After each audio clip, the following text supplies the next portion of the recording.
In this week's episode of the Galactosemia podcast, I talked to Zara and Finn Betts. They live in Guernsey, a very small channel island near the French coast, where Zara is a speech therapist, and both of her kids, Finn and Bode, have classic galactosemia. We chatted about the story of when Finn and Bode were born, what it's been like blending her work as a speech therapist and galactosemia together, newborn screening, and a ton more. When Zara initially reached out to me, she had an idea of bringing some of this knowledge and experience that she's gained over the years to those in the CG community. So we're actually going to be working on a separate video series that we'll be releasing hopefully in the next few months for free on our podcast pages and everywhere you get this show. It'll be tips, advice, actionable items that would be available to you and anyone else that's interested that wants some speech therapy insights. Before we jump in, a story came out in the New York Times about a week ago. It was titled, "Baby is Healed with World's First Personalized Gene Editing Treatment." If you haven't seen it, I will link it in the episode description. Basically, there's a 9-month-old boy with a rare genetic disorder called CPS1, and he was the first patient of any age to have a custom gene editing treatment. Now, CPS1 is a terrible genetic disorder. It affects 1 in 1.3 million and kills half of all of the babies with the disorder within the first week of life. So while it's similar to galactosemia in that it is a rare inherited metabolic disorder diagnosed shortly after birth, the stakes and treatment landscape are very different for this disease. But even with this being the case, I found that story super hopeful in the future of gene editing. So I'll be talking to Dr. Judy in a few weeks to dive into that story in particular and find out what it might mean in the grand scheme of things for gene therapy and possibly galactosemia. As always, if you want episodes of this podcast completely ad-free and at least a day early, you can sign up at thegalactosemiapodcast.com. Also, big shout out to Claire Groom, who recently donated to this project. We really appreciate it, and it's things like that that allow us to keep this project going. Okay, without further ado, please enjoy my conversation with Zara and Finn Betts. Okay, I've got two guests on the show today, and I'm so excited to chat with both of them. My guests today are Zara Betts and her 12-year-old son, Finley. Zara is a seasoned speech and language therapist. She's a mother of 2 boys that have classic galactosemia and a passionate advocate for early intervention. She's a rare dual perspective in that she has 2 sons with CG, but also has worked in early childhood development as a speech therapist for many years.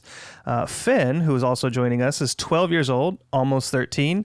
He's lived with classic galactosemia his entire life. He loves eating chocolate and eating vegan pizza, and his favorite subject in school is English. Zara and Finn, thank you so much for joining us today. You're welcome. Thank you for having us. Thank you. Of course. To start off, we ask this question a lot at the beginning of the podcast, and it'd be a very unique perspective to talk to you first, Finn, and just find out, you're 12 years old. I imagine you're meeting a lot of new people and you make new friends and you go out to eat with those new friends. When you explain to somebody that you have classic galactosemia, what do you usually say? I'd probably say I'm not allowed dairy because my body doesn't produce enough enzymes to break down the sugars in galactose. I mean, that might be one of the best answers I've heard. How do they usually react to that? Do they care at all?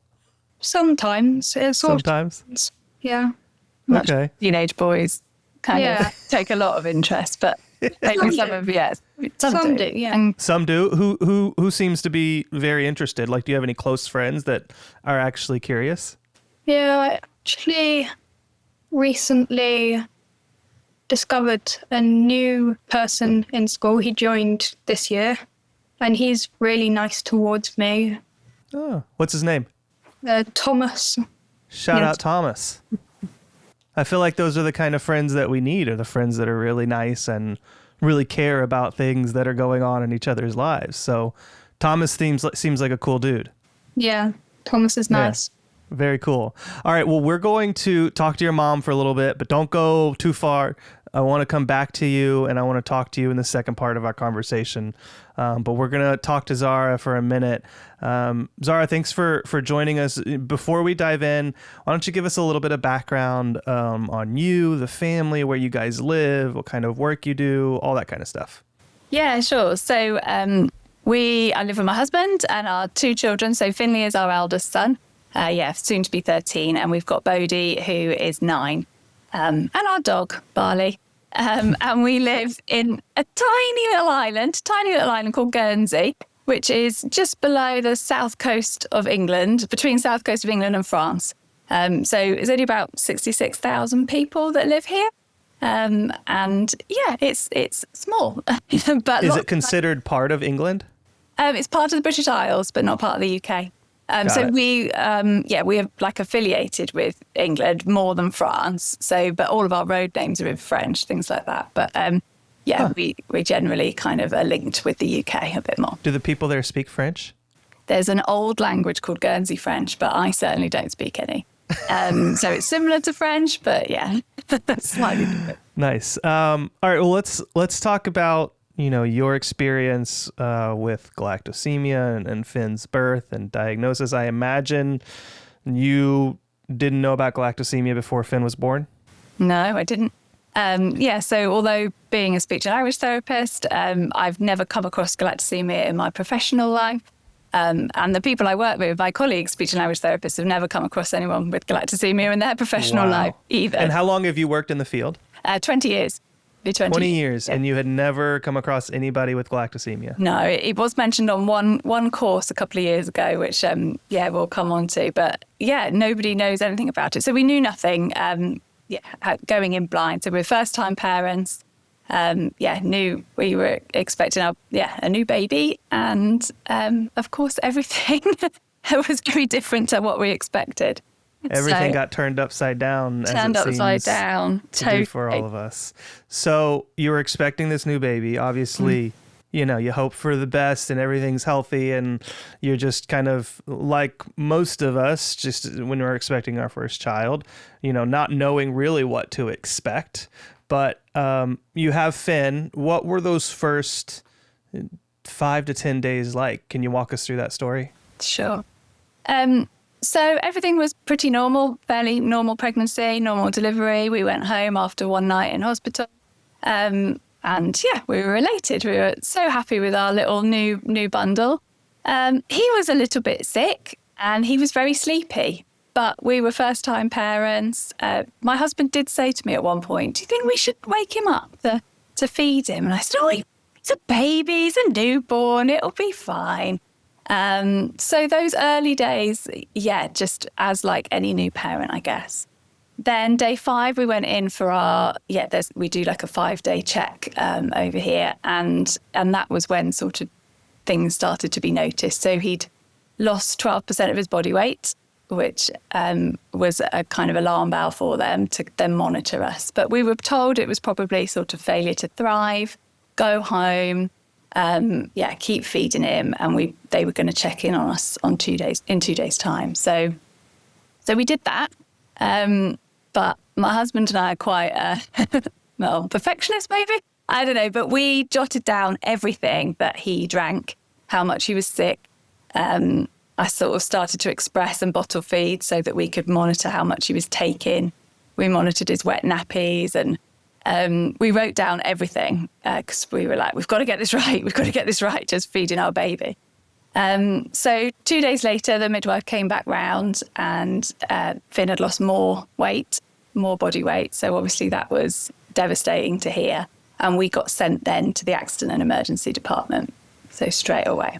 So you were worried at first that you went to the hospital. They told you it's probably just failure to thrive, go home. But you were still worried. So that's why you were keeping track of everything. Yeah, absolutely. We hadn't done this before. We didn't know what it was like to feed a newborn. I've got experience with young children, but not a lot of experience with newborn babies at all. So it was all new to us.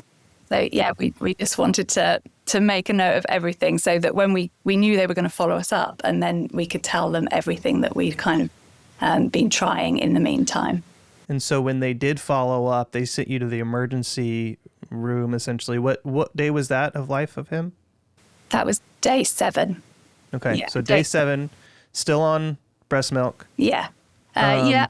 So into hospital, again, sort of given the message that failure to thrive, sort of got the impression from lots of people like, oh, overly worried, first-time parents. Yeah, that got banded around a lot. Oh, is this your first? Oh, it's failure to thrive. We see this all the time. Apart from one lady, she was not a student doctor, but I think she was early on her journey, and we showed her our chart of all the things that we'd noted down. And she sort of sniggered a little bit. And of course that, got our backs up, and we were quite cross about that snigger. Yeah. But I followed it up with her later on. And actually, when I addressed it with her a couple of days later, she said to me, oh, I knew when I saw your chart that something was wrong. And so her little snigger had come from, I think, maybe nerves or realisation that actually this wasn't typical and it wasn't failure to thrive, but she didn't know what it was. So that was interesting to have that conversation with her. So they monitor him and keep him on breast milk, or, at what point do they start figuring out that, like, he's got to get off of that? So we spent that night. So day 7, they put the tube down, so an NG tube down through his nose, and started to feed him my breast milk through the tube. But every feed just came back up again. He just couldn't keep any of it down. And actually, we only went through one night. So we had one night in that hospital with them feeding through the tube. And by the next morning, I broke down to the nurse that came in, and I said, this isn't right. We brought in a baby that seemed relatively well, and the more we're feeding him, the sicker he's getting. We did watch him sort of, just lose, just wasn't moving around as much. He didn't seem as energetic as he was. And I said, something's not right. Can you please take him off the milk and put him on a drip? And they did. Thank goodness. That nurse was amazing. She listened to me. She went and got the consultant. She talked through all my concerns and my observations, and they listened, and they put him on a drip, which was amazing, because that's when things then started to change and people could start to piece it together a little bit. And so that was day 8? Day 8, yeah. We were very lucky. One of the doctors there had actually spent some time on a liver ward. So she started to recognise the signs that were showing in the liver. They were trying everything at this point. Finn was on antibiotics, antivirals. He had a lumbar puncture. They were monitoring him for infection, but he wasn't really showing any signs of infection, but his liver results were getting worse. And I think that was the bit that they pieced together. So I think maybe they told us that they were suspecting this. They think it was galactosemia, but we were then going to be tested and we'd get it confirmed kind of later on. And they thought galactosemia kind of around that day 8, 9 area, probably because you start to see him thrive a little bit more once he's off of the breast milk, I would imagine. Yeah, definitely. I think it was day 11. Day 11, we got the official diagnosis. So it must have been about day 9 where they started to think about it. But it is, I'm sure, as you appreciate, it's a bit of a haze those days. We didn't really sleep. We didn't trust what was happening around us. There were a few things that happened. Like one of the consultants at night tried to put him back on breast milk. Even when they sort of said, no, we're thinking it's galactosemia, he tried to do that. And had we been asleep, he probably would have just fed him. So we picked up on that. And there were things like they tried to take him off the drip. They reduced it too quickly. So he went sort of hypoglycemic. So my husband and I took it in shifts. We slept for 2 hours at a time, alternating. One was up and one was asleep. But we were not very with it, really. we weren't sure. Yeah. I mean, it is a haze. When I was reading, you wrote a little note of just kind of your whole experience. And as I was reading that back, for me, it was only 9.5 months ago. And I was just thrown back into the first 5 days of just like you said, a jaundiced baby, a lethargic baby, but the doctor's all telling you, it's fine. He's a newborn. That's how they are. And you don't know you're a first time parent. And so you're just kind of trusting. And then the whiplash of a few days later of galactosemia, we were wrong, basically poisoning him. Now we've got all of these feelings of guilt. And also I have to figure out what this rare disease is. And it is so, it's such a jarring time, but also so relatable across the community, it seems. Amongst like all the parents I talk to have these stories of similar feelings. Yeah. And it's so just nice to hear like that it wasn't, it's not just us. It wasn't just us that missed this or that was in the hospital or that, we kind of all go through similar things. Yeah, definitely. When you speak to other parents, there are such similarities across the stories, aren't there? And those feelings, like you say, you recognise how you felt in that moment. And even though like it is a long time ago for me, it is nearly 13 years ago, but even sort of today, going over things in my head about what I wanted to say today, it still makes me quite emotional talking about it. It was a really difficult time. And yes, everything has turned out well, but you don't know that, do you? You don't know at that point in time how things are going to be. So yeah, and at that point in time, things are not well. You're really going through a lot of stuff. And there was a moment in your writing where you said, this you were referring to whenever you read him a book in the hospital, and you said this might be the only book I ever read to him, was your thought. And I thought that was such a visceral feeling to have to go through your head. And then the relief that you must have felt once you had a diagnosis and started seeing him come to life. What was that like for you? Yeah, I mean, that moment that you talk about with the book, I remember it so vividly. There was a sort of a lady that came round and she had toys for the children on the children's ward, and she was like, would you like anything for him, even though he was tiny, he was a newborn baby, and I said, oh yeah, have you got a book? Because had all those visions of sort of reading stories to him every night and all of that, and it did go through my head like that this could possibly be the only one. It was a really traumatic night. I think he was having more bloods taken. And I don't know if the same happened with Elliot, but they ran out of places that they could take blood from his arms and his feet. And they had the next place that they had to try was his head. So they had to shave all the sort of the top of his head and take blood from there, which I'd never even seen before. I'd never heard about, didn't know that happened. But that was a really kind of, a really dark night. It's the same night that I confronted the nurse that laughed at us. So I was obviously in a place, in a relatively dark place that night. But it was, I think after that was probably the lowest point. And then, like you say, things started to look up. I mean, when they told us galactosemia, follow a dairy-free diet, I was like, that's fine. I don't think we even paused for a moment to think that was difficult. The diet was always like just something that was so easily fixed. They did say to us, don't Google it. We think it's this. Did they say the same to you? Don't look it up. Don't look it up until we're sure. And of course, what are you going to do if someone says, don't look it up? You're absolutely going to go and look it up, aren't you? Yeah. I asked the doctor outright, because I'd worked with children with metabolic disorders before, and I knew they could cause developmental delays. And I said to her, is this associated with developmental delays? And the consultant said, no, just outright, no.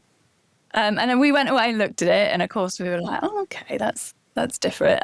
Okay, we're reading about it. And again, I challenged her later, why did you say that? And she said, I just didn't think you were in a position where you could cope with that news.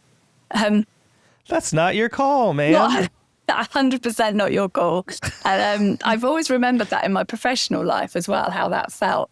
For somebody to make that call for me. And you can't outright lie to somebody just because you think that they might be upset about that. So that was different. But we did look it up. We did read about it, but there was nothing like this at the time. So and that's I did the same. I Googled it and I found some outdated information and some outdated content, and the more you start to really get into, especially now, I think 13 years ago, 12 years ago is probably a little different. Now it's like there is a lot more research. People have done studies, and that stuff, in my opinion, needed to get out there. And so like that's the reason for this podcast. Man, there was so much that you mentioned, even the blood drawing. I think I've told this story on the podcast before, but I will never forget when Elliot had to have his blood drawn because, we had gotten the screening results, which we were told it's probably not galactosemia. He tested positive for it, but there's so many, it's so rare. It's probably a false positive. Don't worry about it. Let's go get his blood drawn. So we go get his blood drawn at UCLA. And I remember pinning him down on the table. He is 4 days old, pinning him down on the table as two nurses or phlebotomists try and get blood out of his fishing line veins in his arms and poke him once, doesn't get anything, poke him again, poked him so many times in each arm. We're only getting little tiny bits of blood to where at one point, 45 minutes in, he's screaming at the top of his lungs. And I just said, I can't do this anymore. We are done. And thank God my wife was there because she said, we need to try one more time and we have to get this blood. We have to get the confirmed results. And so they tried one more time and they were able to get just enough to run the test. And a few days later, it came back positive for galactosemia. But we were told during that time that we could continue breastfeeding. So we did. Oh, wow. And yeah, so we breastfed until 9 days, completely feeling awful about that afterwards and still to this day, but you have to give yourself some forgiveness and some grace because it seems like there's so much, I hate that there's so much confidence that it's probably not galactosemia. Yeah. And that you could don't Google it. It's probably not it. You wouldn't be able to handle it if it was like, it's so crazy that that's how it is approached from the medical side. Definitely, because surely you think, well, what's the worst that can happen? What's the worst that can happen if you don't give the baby breast milk? Well, actually, they're not going to miss out on a couple of days, are they? They'll probably be healthy. But the opposite of that is, oh, well, we'll continue to give them. Yeah, that you doesn't could kill them. make sense, does you could just kill them. Yeah, it doesn't make any sense. yeah, but that. Yeah, we could make it a lot worse. So surely the best of those options is to limit it, to keep everybody safe. Yeah. And that's I've told our pediatrician, like, hey, if you ever, and you probably won't, but if you ever come across another galactosemia case that's a positive, just have them changed. Yeah. And then if it's a negative, a false positive, just go back and a few days, go back to breast milk. That's fine. Yeah, definitely. So you had a second child, Bode, a few years after that. What went into that decision to have a natural birth with a second child? And did you worry about galactosemia? And he ended up having it. Was the experience different? Can you tell us about Bode's journey? Yeah, it did take us a long time. The first year with Finn was really challenging. And I know he's here in the room with me, but he's heard me say this before. I think I cried every day for the first year of his life. He had reflux as well, which I think made things triply bad because it was really challenging him to feed him out, and he was very unhappy and very unsettled. I think probably had, they carry that trauma, don't they? The babies, the trauma from being in that hospital, hearing the bins, it's the clank of the bins used to send send shivers down our spine, that noisy clank of metal and things like that. And Finn used to startle even as an older baby, kind of with loud noises and things like that. So it definitely took us a long time to be in the place. So there's a 3-year age gap between our two boys, but we knew we always wanted 2 children. And Finn reached all his developmental milestones. He sat, he crawled, he walked, he talked lots, which was amazing. Even by 1, he was talking lots. So we began to find the joy in it, and just seeing him grow was just lovely. He was just a gorgeous little toddler. My husband is one of two. I'm actually an only child, but he's really close to his brother, and he knew he wanted another baby. So we were like, okay, well, we're going to go for it. But totally different experience. We knew what was coming. We were prepared for it. We had our hospital bag packed with soya formula in it, ready to go. We had all the bottles sorted and little tiny newborn bottles. And we knew that I wasn't going to breastfeed. So the recommendation is you just go straight onto soya milk. And like you say, later on down the line, if they get the all clear, you can go back to it. So I did try and sort of keep my milk going while I could, but obviously that didn't happen. But it was really, really straightforward with Bode. Had a very straightforward pregnancy, quite a quick delivery. And we actually went home 4 hours after he was born. So we were just, 4 hours. 4 hours, yeah. I know, but You took a 5-hour-old baby home. yeah, we did. My mum thought I was mad. My mum was at home. And we woke her up because it was the middle of the night. And she was like, what are you doing home? Why are you here? But they didn't have any beds for us, really. It was a really busy night because it was a supermoon or something like that. So we were like, yeah, I had a shower and we came home. But that's how confident we were that he was fine. He was well. Yeah. We dealt with this before. They took some blood from the cord to test. And then we got the results 5 days later. That's hilarious that you took a 6-hour-old baby home. I've never heard of that before in my life. I think it's amazing. So whenever, first of all, was there any thought to, it's something that doesn't get talked about a lot, but Jill and I have looked into it a little bit. IVF, they can now, basically avoid galactosemia. Was there any thought of doing that versus just having it naturally? No, I don't think so. We might have thought about it for a second, but I think there are so many conditions out there, aren't there? Like in my line of work, I work with a huge number of children that have difficulties. And I think we thought, well, if it's galactosemia, it's galactosemia and we can manage that. And that was, I guess, our thought process really. Yeah, and I think that's different for everybody. Like, I think that's not to say that like you it's better to have a natural birth or IVF. I think it's an individual choice, and I think that it's a good answer to have IVF. It's a good answer to have natural. It's whatever you feel the most comfortable with. 100%. For the, that you said they tested the blood and the cord, which made me remember a question I wanted to ask you, which is about newborn screening. Yeah. And in Europe, I know they don't really do newborn screening, but in the US, it's something that, at least for us, it was so important, because I'm pretty confident had we not had newborn screening, we wouldn't have noticed it until way too late. Like, it would have been day 10 or 11 before we would have even brought it up.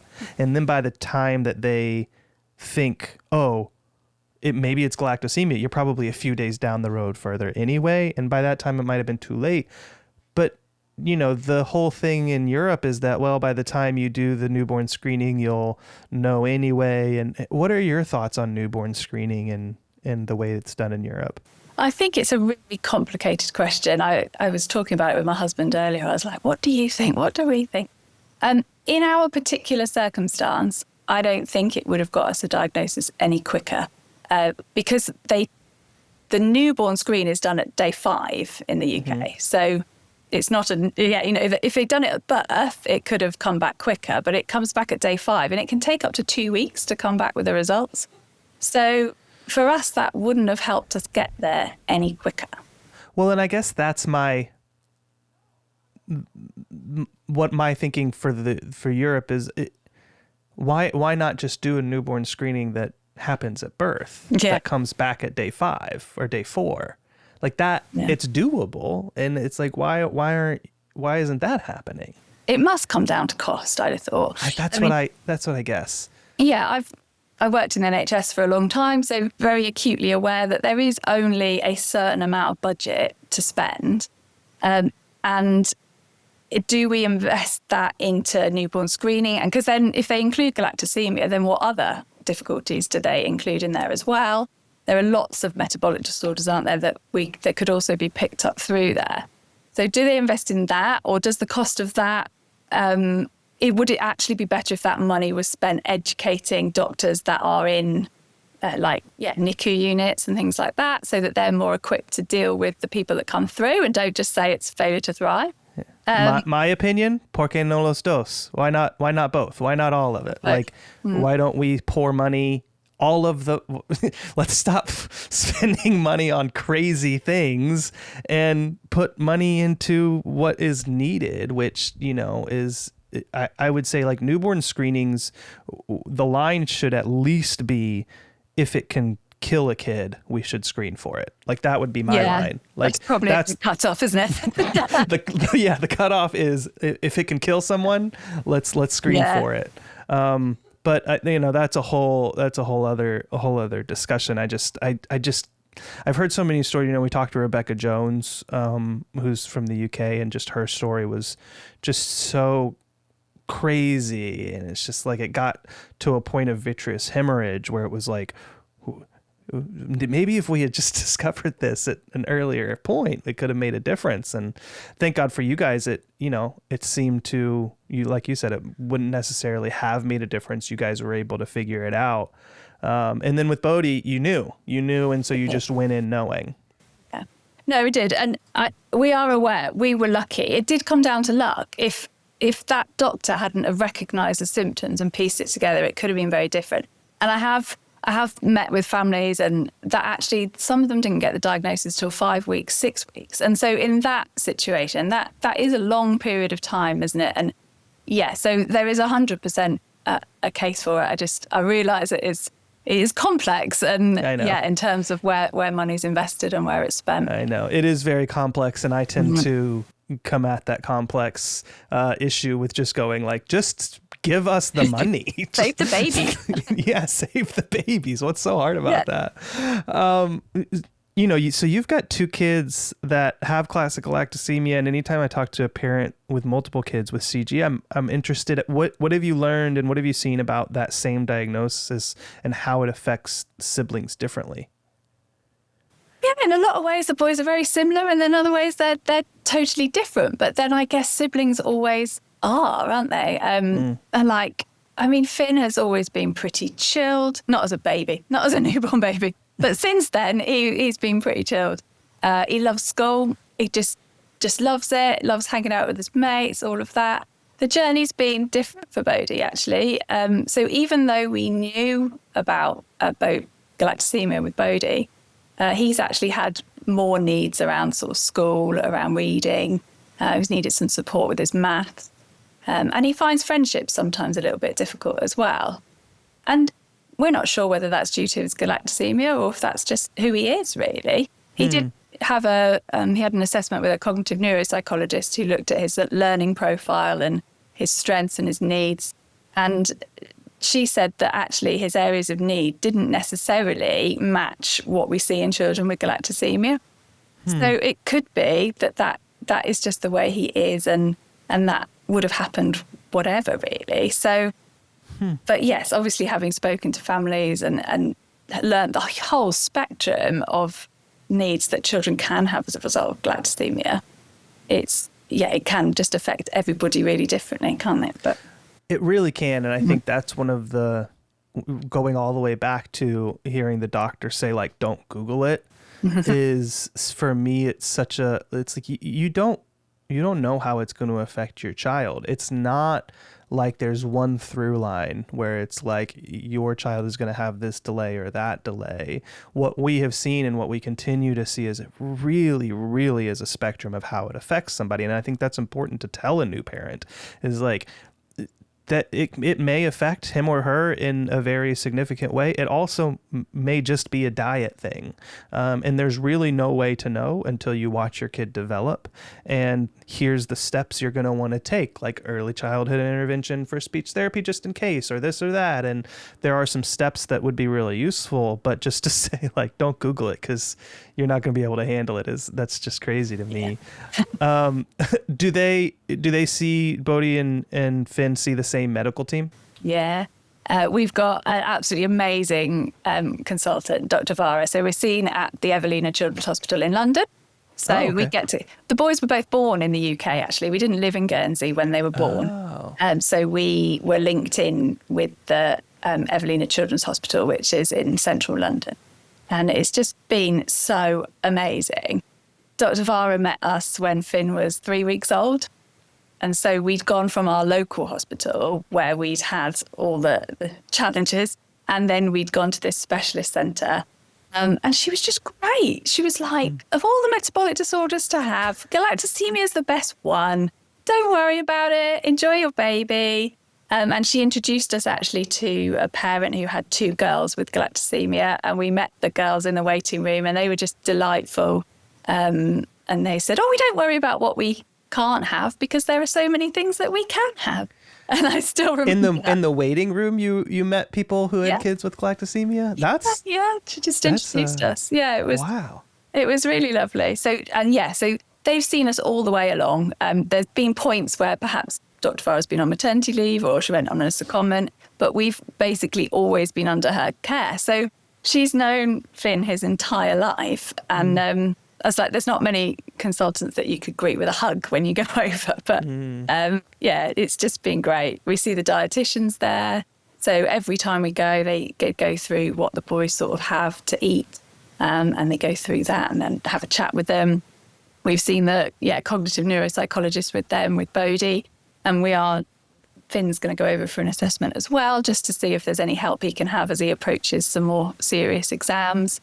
But that's more just for an assessment and our peace of mind, really. Yeah. And they've been... How often are you guys going over to London and seeing that team? When they were little, we went up every 6 months. And that was when we still lived there. And then we used to go over yearly until COVID times. And then everyone realised that actually they could do a lot of it virtually. So we tend to alternate. We go over, pretty much every other year. But at the moment, the boys are having bone density scans. They call it a DEXA scan. And so we will go over again in July and see them there. So it's nice. We get a trip to London. We get to, see. I was going to say, like, you make a trip out of it. You go to Dishoom, you get a couple, you do some more fun things over in London. We loved London. 100%. And when you ask Finn about the chocolate shops there, then, he loves it. The bone density scan is a good thing to bring up, because that's something that they recommend, we do with the kids when they're age 8, 9, 10, 11, going through puberty, kind of that area. Finn had his first one last year, actually, so he would have been 10, 11. I think perhaps he should have had it a year before. And Bode will have his, he'll be 10. Okay. I think that one of the things that's really unique and interesting for you is your perspective on childhood development, because like you said, you've worked with kids, you've been a speech and language therapist for a long time. As you watched Finn grow up and you started to monitor those milestones that you're so familiar with, and, you have seen kids go through these speech development issues, and you've seen other kids have problems and get better. Like, what was that like for you, knowing that people with galactosemia have a history of speech and sound disorders, and now you've got not only Finn but also Bode that are going to grow up, and you have to watch for these milestones with them as well? I think both a blessing and a curse is probably the best way to describe it. Sometimes you can know too much, and it was every single little bit along the way, every little milestone. Oh, they're making some sounds. Oh, they're smiling. They're tracking. Their eyes are tracking. They're pointing. They're bringing their hands together to clap. Like, everything. Everything was kind of monitored and noted. But then at the same time, it was also celebrated, which was really nice, because every little bit that they did, when they sort of should have done, was like, it was kind of like it was tick, which was great, really. So. But I think I put myself under an enormous amount of pressure.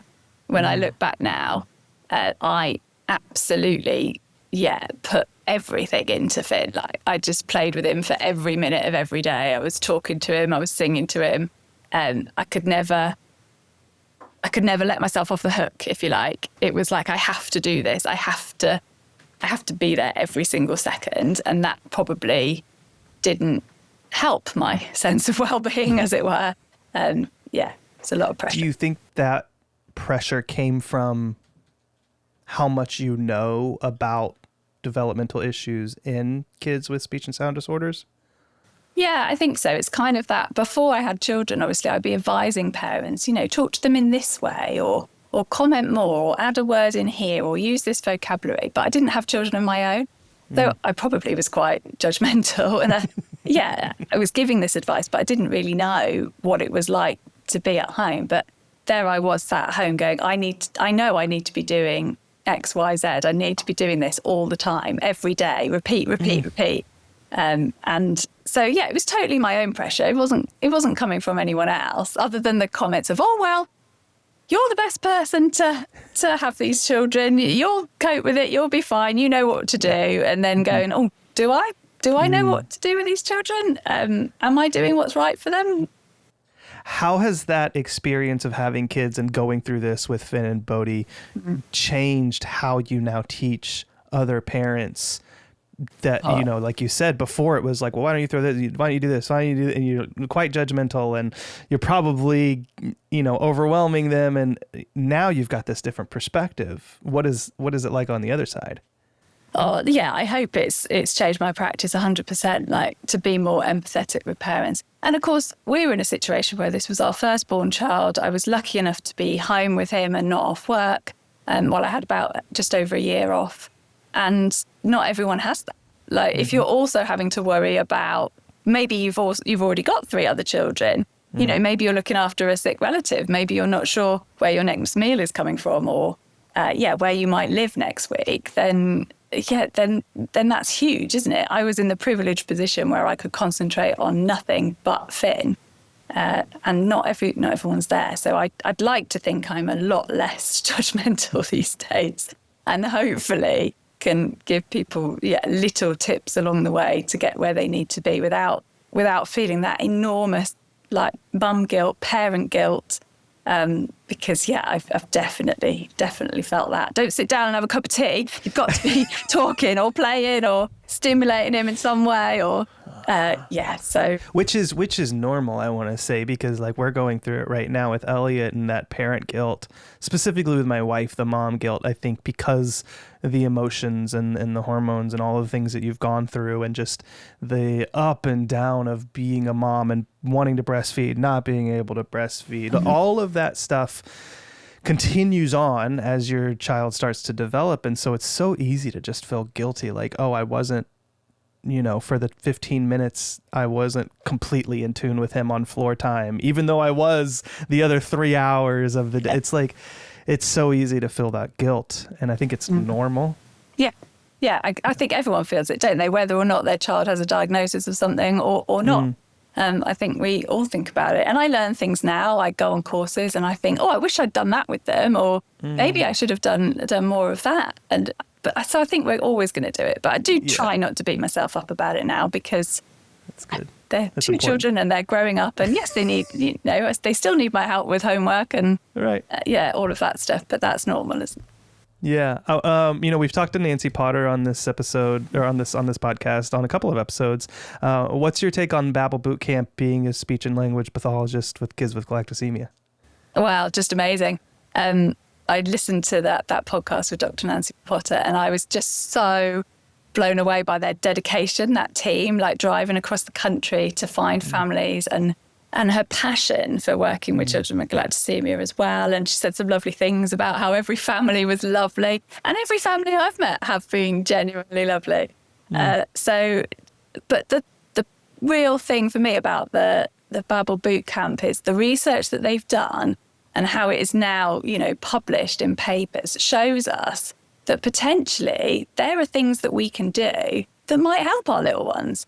And that is massive, from sitting there feeling as a parent like that almost it's just left up to fate how they're going to be, or what difficulties they might have. They've planted this seed that actually we can do something about this. And that power is just enormous. And I've spoken to a few parents in the UK that have done the Babble Boot Camp, and they said that was it. They just felt like they were doing something to help their baby. And that's, just hugely rewarding for them, isn't it? So the research is amazing. If I won the lottery tomorrow, I would go out and get trained, and I would spread across the UK, and I would give therapy free to every single child with galactosemia. It's a shame I have to go to work. Yeah, don't we all? I think that's such a great way of looking at it, of like the power of the research as well as like the program itself, but the research that they've done, the doors that it opens, not only for parents, like you said, who feel like we're doing something and we're able to actually be proactive, but what I recently experienced, and I'm going to tell this story on a later episode of the podcast, we're trying to get Elliot services through the state, through the regional center. So in California, if your baby qualifies for state services, state provided services, then they will assess that child and they will give them occupational therapy or infant stimulation, et cetera, et cetera. And speech therapy has always been something that they don't even evaluate until the baby is 18 months old.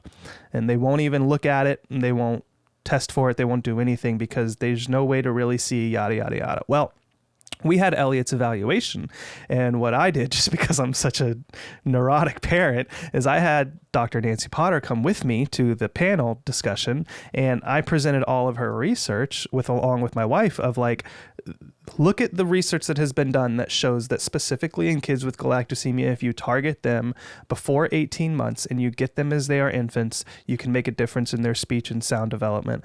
And that was it. We have gotten approved. We found out last week that we're going to get approved for it. Probably the first parents in California, definitely on the West Side Regional Center in Southern California, that are getting approved before 18 months for speech therapy. But that's because there was this research that said it's not just me asking for some advantage that I think my kid needs. It's like, look at the research that literally shows that kids with galactosemia can have improvements in this area. And that's literally because she decided to drive across the country and do all of this work however many years ago. So huge shout out to Nancy Potter, who I think is just like a champion of this. Yeah, 100%. What would you say to a new parent that's just learning about like the intricacies of CG? And, it's very easy for new parents to feel overwhelmed by all the different pieces of support that's recommended. But your view on, you're 12 years down the road now, and you also understand all of this support. What would you say to a new parent that might be just in that situation? Well, I think, and I'm sure other people have said the same thing, but the biggest bit of advice is try and enjoy your baby, which I probably didn't enjoy motherhood with Finn as I should have done. But I did with Bode. I absolutely did. That was 100% a different experience. And, I was able to, take him out and show him off. And I wasn't as worried. I didn't feel under pressure to kind of be doing all that stuff. So, yes, enjoy your baby, definitely. Trust your instincts 100%. The amount of times that if we'd listened to professionals, whether it be a nurse, a speech therapist, a doctor, a teacher, a school Senko, whatever it is, if we'd listened to those professionals and not pushed, we wouldn't be where we are today. So you as a parent know your baby the most. Absolutely advocate for them, trust your instincts and fight for what you think you need. But also, I think I got tied up in looking at research for galactosemia and thinking about what this specifically needs. And I think with the benefit of hindsight and the benefit of the new research coming through is what your new baby needs. It's just the same as what every other baby needs. They need a loving home. They need to be played with. They need to be talked with. They need to sing songs, need to throw and catch a ball in the backyard, learn to ride a bike, all that stuff that we do with any child. But maybe our babies just take a little bit longer to get the hang of it, but they just need more and more repetition. So it's not specialist intervention as such. It's just doing more of what you do anyway. Yeah, I love that. And when you reached out to me, you actually reached out with an idea that you had, which was to create something that it shares simple advice for speech development in a way that more families can access. Obviously we have Babble Boot Camp, but that's a program, you pay for it. It's geared towards speech therapists, this was something that was more maybe parent focused and smaller, more digestible and free. And I love it so much that it's something that you and I are going to work on. It's something that the people who listen to this podcast hopefully can find useful. It'll hopefully be developing over the next couple of months. What is it that you feel like would have helped you back then that you now want to create for others? Well, I think I've always felt I felt like I should be doing something with this position of being a mum and a speech and language therapist. And like you say, that kind of dual perspective. I've always wanted to do something. I have tried along the way. I was part of the Galactosemia Society for a while in the UK. But when we moved to Guernsey, it just wasn't possible to kind of continue that. But I do try and go back and talk at when they have conferences. They do a conference every 3 years, and I talk at that. But I just wanted to reach a wider audience. So in February, we went back to the Evelina Children's Hospital. They had a family day there. I got to meet loads of amazing parents that I've spoken to via Facebook, but I've never met in person. And it was so lovely to see them with their children. But overwhelmingly, I just felt that parents needed more information early. I was so scared of what I might find out there. I just really think that about putting information out there that's accessible and not scary, but is reassuring, I think is really important. So yeah, I looking at ways. Technology is not my forte. I was thinking about ways in which I could record some videos and share them with people, or and then the Galactosemia podcast arrived, and so and luckily technology is one of my only fortes, so we're a perfect pair. Like, this is a match made in heaven. Yeah, let's do this. And obviously, I'd only thought about the UK. I hadn't thought about international things, but my current job as a speech and language therapist is all about training professionals, so early years practitioners that work in daycare settings or other health professionals. I go out and talk to families, do lots of talks with parents. So I do it in my everyday job. I do it every day. Yeah. And although there is lots of stuff out there for speech and language development, it would be really nice for those people that are Googling how to help with a baby with galactosemia that we have something specific. So I totally agree. I'm not an academic. I don't have the weight of the wonderful research behind me like Dr. Nancy Potter, but I hope that my 20 years experience will be able to give some parents some reassurance that what they're doing is the right thing to do, and this will help build their little person's brain, and it will help. Yeah, and I am on board, and I agree, and I think Dr. Potter would agree as well. With her expertise, and anybody that's been around and in the field would agree that it's something worthwhile taking up. Okay, can we bring in Finn? I want to talk to Finn a little bit. Hey, Hello. Finn, how Hello. are you? I'm good, thank you. How are you? I'm doing great. I mean, I always love having these conversations, and I'm really excited to talk to you. I think you might be the first person under 25 on this podcast. So Wow. let's go. We're breaking through ceilings. What do you think about what you've heard so far? I think must have been extremely emotional for both of you. I agree with everything said about me, and I really think must have been tough. It's a really mature point of view for a 12-year-old to have, and a really empathetic point of view that it was really emotional, but you were the one going through it also, so it wasn't easy for you either. Whenever you go out to restaurants and you go out and you eat with friends, how do you handle when you're ordering food? Do you ask specific questions, or do you ask others to help you figure things out? How do you approach food? Yeah, here in Guernsey, on the menus, they always have VE, which stands for vegan. And I also have the card, which... Let me see it. Okay.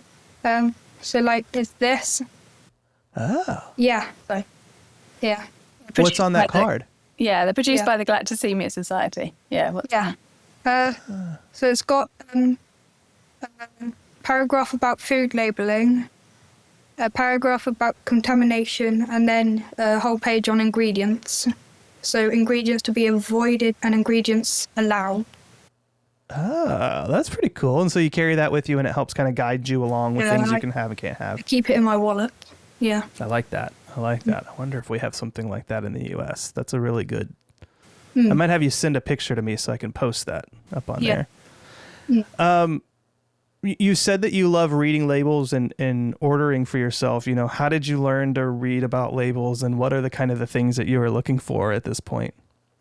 Yeah, I've always practiced with my family, friends. At home, I always check the back of food to see what it has in it, really, whether it contains dairy or not.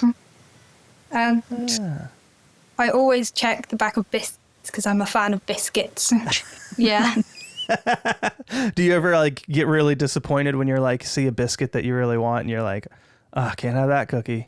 Yeah, I do, yeah. I feel like that's probably pretty normal. Yeah. That actually reminds me, Zara, I wanted to ask you, what was it like teaching Finn and Bode about galactosemia? Like, you know, when they're like 2 or 3 or 4, they're too young to really understand, but they need to know that they can't have certain things. What was that like, and how did you teach them as they grew? Yeah, I mean, both been amazing with it, really. Even from the age of sort of 3 or 4, Finn would be able to say, ask someone, has it got milk in? So we did sort of teach you that when you were very, very little, to always ask, really, not just to accept things, which I guess is a hard thing to do as a 3-year-old, isn't it? If you see a delicious chocolate cake and you really want to eat it, it's really hard to say, oh, actually, I'm going to have to say no. Or check first. But yeah, it was a really early. I was surprised how early they were able to kind of advocate for themselves what they needed. And then, yeah, as soon as you could read, really, we got you sort of scanning through on the back. And I don't know if it's the same in the US, but yeah, your allergens have to be displayed in bold. Yeah. So it does make it kind of easier. And obviously milk is a relatively easy word to kind of spell out. So yeah, we do talk about it a lot. We talk about galactosemia quite often, do we, in terms of what the impact it is on you and what it could cause or difficulties. So, yeah, lots of open conversations, I'd have said, from very early on. Yeah. Okay, that's great. Finn, you know, galactosemia is it can be a very confusing disease when you really get into the science of it. It's something that I have been trying to study for 9 months now and still don't even grasp a lot of it. I'm curious, on your interest level, are you more interested in that as you grow older, you really, really want to understand the medical side of it and the science behind it? Or is it more one of these things where it's like something that you have, but you know what you've got and you're more interested in other stuff? Like, what side of the page are you on there? I think I'm like in the middle. Okay. I will want to learn more about it in the future, but I'm not sure if I'd like to spend 12 months of my life researching it.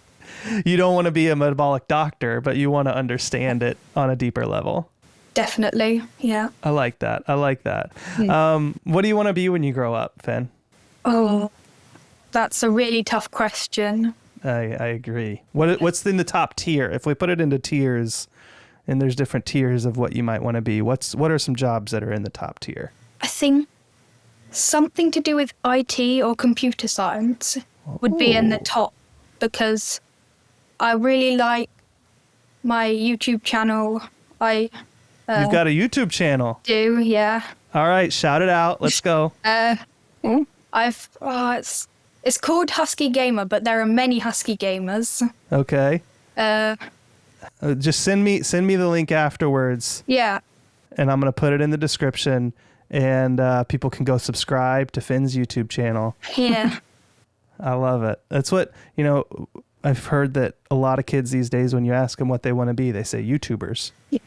Yeah. They want to be a YouTuber. But you at least want to do IT, though, or technology. Yeah, I'm thinking more the editing side. Oh. So, like a movie editing. I love editing my videos. What do you edit your videos in? Oh, I use CapCut. CapCut? Yeah.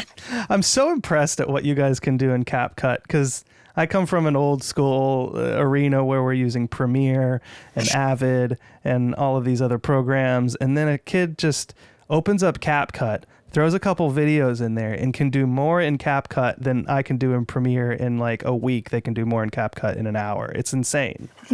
Yeah. I love it. Using new tools. CapCut is great. Keep doing it. I love to hear that you want to be an editor. You're speaking my language now. We can talk about IT and editing all we want.